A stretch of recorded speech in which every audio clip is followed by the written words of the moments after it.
First ever factory outlet Mukunda jewellery grand opening February 14న సుచిత్రాలో.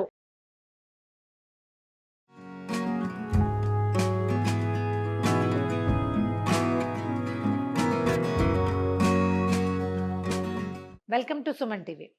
ఈరోజు ఒక స్పెషల్ ఐటమ్ అండి, రాగి పిండి. ఇంతకుముందు స్ప్రౌట్స్ రాగులు మొలకలు తెప్పించిన రాగి మాల్ట్ చేయటం ఎలా అని ఒక వీడియో చేసాం చాలా కాలం క్రితం. అది చాలా సూపర్ హిట్ అయింది. బాగా అందరు చేసి చూపించండి అని అడిగారు, కానీ నేను స్టూడియోలో చేయటం వల్ల రాగులు నానబెట్టడము, అవి మొలకెత్తడము, వాటిని వేయించడము, ఆ తర్వాత వాటిని పొడి చేయటము, ఇవన్నీ నేను చూపించలేకపోతానండి, ఇక్కడ చేయలేకపోతాం. పైగా దానికి దశల వారీగా చేయాలి కాబట్టి జనరల్గా చెప్తున్నా, 1 కేజీ రాగులు శుభ్రంగా బాగు చేసి కడిగి గాలించి ఒక రోజంతా నానబెట్టాలి. మర్నాడు పొద్దున, ఇవాళ పొద్దున ఈ పని చేసామనుకోండి, రేపు పొద్దునే నీళ్ళలో నుంచి తీసేసి ఇంకో 2-3 సార్లు శుభ్రంగా కడిగి ఒక గుడ్డలో వేసి మూట కట్టి ఎక్కడైనా వేళ్లాడేలాగా పెడితే నీరంతా పోతుంది.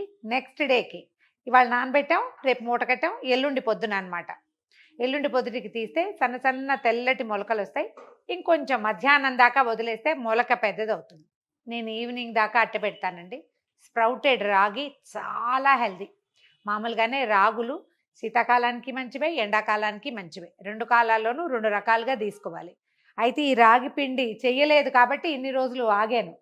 ఆల్రెడీ ఇక మాల్ట్ చేశాను అనమాట. రాగి పిండి చూడండి, మామూలు రాగి పిండి మీరు కొన్న పిండి ఎట్లా ఉంటుంది, బరకగా ఉంటుంది. ఇది చూడండి ఎంత మెత్తగా ఉందో. దీన్ని ఏం చేస్తాము, 3వ రోజున తీసాం కదా, వాటిని చక్కగా కొంచెం బాగా పల్చగా నెరిపి ఆరబోసేసి పూర్తిగా ఆరిపోయినాక ఇట్లా ఖాళీ మూకుడులోకి పోయటం, వేయించటం, మంచి వాసన వచ్చేదాకా దోరగా వేయించి వాటిని పొడి చేసుకుని పెట్టుకుంటాను. రాత్రిపూట ఫుడ్ చాలా బాగుంటుందండి దీంతో. మామూలుగా ఏం చేస్తాము, రాగి మాల్ట్ చేసుకుని దాన్ని ఉడకబెట్టి పాలు పంచదార వేసుకోవచ్చు, పాలు బెల్లం వేసుకోవచ్చు, లేదా ఒట్టి బెల్లం వేసుకోవచ్చు. ఈ 2 కాకపోతే మజ్జిగ ఉప్పు వేసుకోవచ్చు. తోప్ అంటారు, అంబల్ అంటారు, కలి అంటారు, బోల్డ్ పేర్లు ఉన్నాయి దీనికి. ఎలా తీసుకున్నా రాగి హెల్దీయెస్ట్ థింగ్. చంటి పిల్లలు 6-7 నెలల పిల్లల దగ్గర నుంచి 90 ఏళ్ల వృద్ధుల వరకు ప్రతి వాళ్ళు తీసుకోవచ్చు. అయితే ఇవాళ రేపు దీన్ని కొంచెం స్టైలిష్గా తీసుకోవటం, పాతకాలం పద్ధతిలో కాకుండా సూప్ లాగా చేస్తే చాలా బాగుంటుందండి. నేను ఎప్పటి నుంచో చేసుకుంటున్నాను. అయితే క్రమంగా ఏం చేశా అంటే ఒకటి యాడ్ చేశామన్నమాట. ఏవేవి యాడ్ చేయొచ్చు, ఏవేవి తీసేయచ్చు పూర్తిగా మన ఇష్టం. బ్రోకలీ తెచ్చాము ఒకసారి, బ్రోకలీ తోటి రాగి సూప్ చేశాను. ఎంత బాగా వచ్చిందో, చాలా బాగుంది. బ్రోకలీ ఇవాళ లేదు, కానీ మీరు అలా కూడా చేసుకోవచ్చు. ఒక మూకుడు ఏదైనా ఇలాంటి వెడల్పాటి ప్యాన్ పెట్టి, దీంట్లో జనరల్ సూపులో చూడండి కూరగాయలతో చేసుకుంటాం సూప్ అనగానే, టమాటాలతోటి. నేను గుమ్మడికాయ బంగాళదుంప సూప్ ఒకటి చేశానండి, మన వీడియోలో ఉంది, ట్రై చేయండి, చాలా బాగుంటుంది. ఇంకా శీతాకాలం మొదలవుతుంది కాబట్టి సాయంకాలం పూట వేడివేడిగా ఏదైనా తింటే బాగుంటుంది.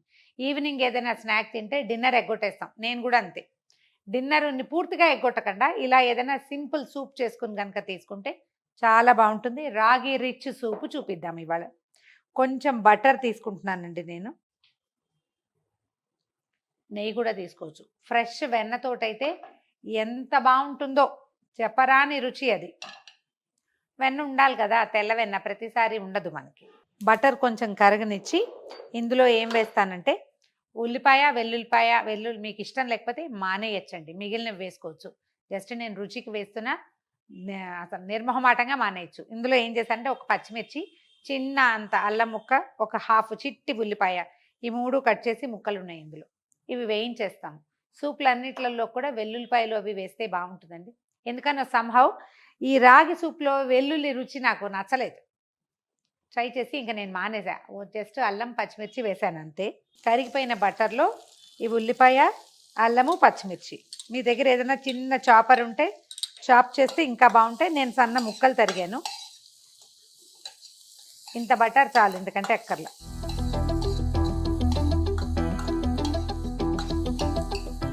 బ్రోకోలీ ఇందులోకి చాలా బాగుంటుందండి. హైదరాబాద్లో అక్కడక్కడ కనపడుతుంది. క్యాలీఫ్లవర్ గ్రీన్ కలర్లో ఉంటుంది, క్యాలీఫ్లవర్ లాగా, అది మహా బాగుంటుంది. కొద్దిగా వేగాక ఇందులో ఏం వేస్తున్నాను, బీన్స్ సన్నటి ముక్కలు తరిగాము అవి కూడా, తర్వాత క్యారెట్ కూడా చిన్న ముక్కలు తరిగాము. వీటి వల్ల ఏంటంటే సూపు ఒట్టిగా తీర్థానికి తీర్థం, ప్రసాదానికి ప్రసాదం లాగా కాకుండా రిచ్గా అవుతుంది, కొంచెం క్వాలిటీ పెరుగుతుంది, రుచి పెరుగుతుంది, ఏమంటే న్యూట్రిషన్ కూడా పెరుగుతుంది.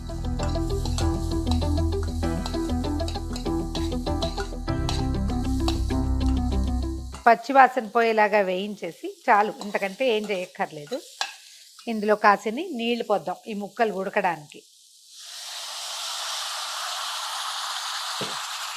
ఒక చిన్న గ్లాస్ నీళ్ళు పోసానండి. దీంట్లో ఏం చేద్దామంటే కొత్తిమీర కాడలు, మీరు ఉల్లి కాడలు దొరికితే అవి కూడా కొన్ని ఒక 7-8 కాడలు వేసుకోవచ్చు, చాలా బాగుంటుంది వాసన. ఉల్లిపాయ వేయకుండా అనమాట. కొత్తిమీర మనం ఈ రైతు బజార్ చేస్తే ఇంతంత పెద్ద పెద్ద చెట్ల లాంటివి వస్తాయి.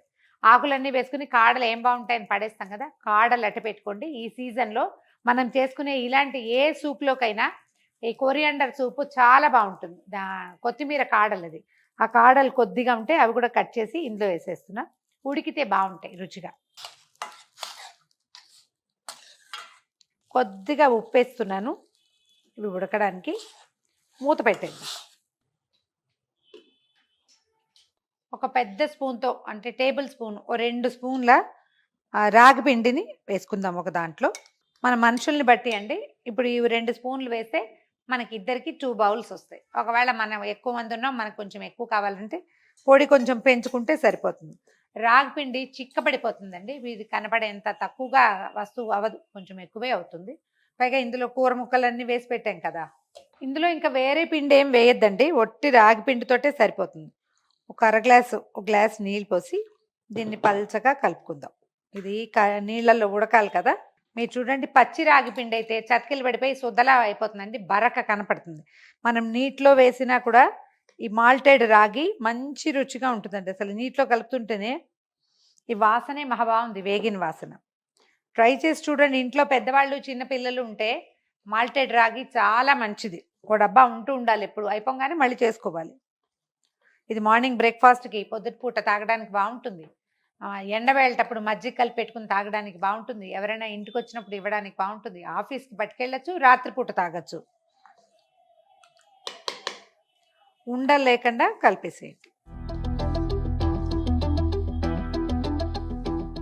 చూద్దాము మన ముక్కలన్నీ కొంచెం కలర్ మారినాయి, ఉడికినాయో లేదా చూద్దాం. ఇంకొక నిమిషం ఉండొచ్చు.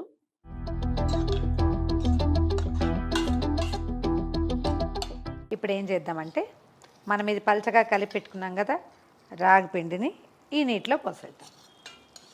సిమ్లోనే ఉంచండి.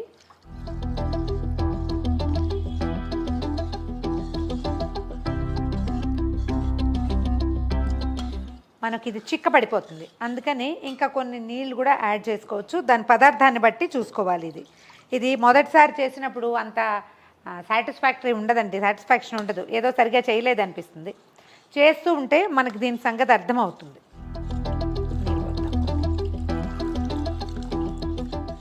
ఇలా ఉందనుకోండి, ఇంకొక నిమిషంలో ఇది చిక్కబడిపోతుంది. కాస్త స్టవ్ పెంచితే మనం చూడండి, ఒక స్పూన్ తీసామంటే ఇందులో కొన్ని కూరలు వస్తాయి, ఖచ్చితంగా రుచిగా ఉంటుంది, బాగుంటుంది. 2 నుంచి 5 నిమిషాల పాటు పడుతుందండి, పిండి ఉడకాలి కదా. ఈ పని అంటే రాగి పిండితో పని చేయటం అలవాటు ఉన్న వాళ్ళకి ఈజీగా తెలుస్తుంది, ఇది ఉడికింది లేదు. దీంట్లో ఉన్న ఆ టెక్స్చర్ మారిపోతుంది అనమాట. ఇది చిక్కగా అవుతుంది చూడండి. మనకి ఇంకొంచెం పలచగా కావాలంటే మరి కాసిన నీళ్ళు పోసుకోవచ్చు స్టవ్ మీద ఉండగానే. దింపేశాక నీళ్ళు పోస్తే రుచి బాగుండదండి, ఉడుకుతుండగా పోస్తే టెక్స్చర్ అడ్జస్ట్ అయిపోతుంది అనమాట. కుతకుతలాడాక ఆపేసేయండి. ఆపేశాక దీంట్లో ఒక 1/2 టీ స్పూను మిరియాల పొడి. నేను మొదట పచ్చిమిర్చి వేశాను కానీ అంత కారం ఉండదండి, రాగి చప్పగా ఉంటుంది, బాగా చప్పటిది. ఎంత మంచి వాసన వస్తుందో. మిరియాల పొడి వేసేసరికి ఎక్సలెంట్ వాసన వస్తుందండి. కావాలంటే ఒక చిటికి తగ్గించుకోండి మీ అలవాటుని బట్టి. తర్వాత ఒక నిమ్మకాయ పిండిద్దాం, ఒక 1/2 చెక్క వేస్తే సరిపోతుంది. స్టవ్ నుంచి దించేసానండి, వేడివేడిగా వడ్డిచ్చేసేయండి. దీన్ని చల్లారినా కూడా చాలా బాగుంటుందండి, నాకేమంత అభ్యంతరం ఉండదు. కానీ ఈ సీజన్లో కొంచెం వేడిగా తీసుకుంటే బాగుంటుంది. నేను బోల్డ్ సేపు మాట్లాడాను కానీ అంత పని ఏమి ఉండదు, తొందరగానే అయిపోతుంది. వేడి రుచికరమైన ఆరోగ్యవంతమైన రాగి సూప్. ఇందులోవి కొన్ని మార్చుకోవచ్చు అండి. కాలీఫ్లవర్ వేసుకోవచ్చు, చిన్న ముక్కలు తరిగి. తర్వాత క్యాబేజ్ లాంటిది వేసుకోవచ్చు, బ్రోకోలీ వేసుకోవచ్చు, ఉల్లిపాయలు మానేయచ్చు, లేదా ఉల్లికాడలు వేసుకోవచ్చు. మిగిలిన రుచులన్నీ మనం ఏవైనా మార్చుకోవచ్చు. జస్ట్ బేసిక్ ఇంగ్రీడియంట్స్ మాత్రం వేసుకుని కూడా సింపుల్గా తయారు చేసుకోవచ్చు. పాలు మజ్జిగ కాకుండా ఇలా నిమ్మరసము వాటితోటి కూడా మనం ట్రై చేసి చూడండి. ఈ వీడియో కనుక మీకు నచ్చినట్లయితే లైక్ చేయండి, షేర్ చేయండి. మరిన్ని ఇంట్రెస్టింగ్ వీడియోల కోసం సుమన్ టీవీకి సబ్స్క్రైబ్ చేసుకోండి.